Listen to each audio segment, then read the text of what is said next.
Thank you, Madam Speaker. I rise in support of this motion because this motion will ensure that the members of the armed services will be paid in the event of a government shutdown.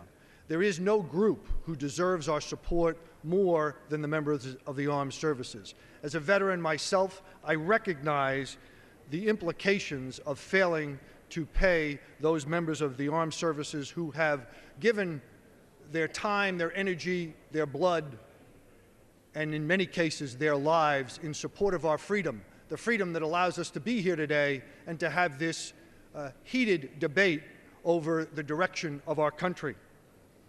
When I look around at what will happen if we fail to pass this motion, we know that the President has indicated he will veto the current underlying legislation, which means, in effect, we will be unable to pay our military men and women.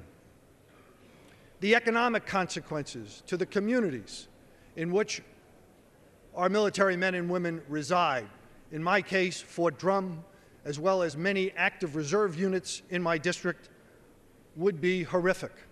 They will not buy gasoline, they will not buy groceries, they will not buy clothes. There are tremendous economic consequences to the actions that we have failed to take.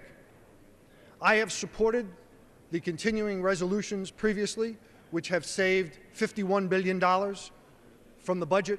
I'm not a person not in support of cutting, but we must do cutting and the decrease in the federal budget in a responsible way, not one which injures our men and women, particularly, as I said before, those who reside at Fort Drum and in and around that community.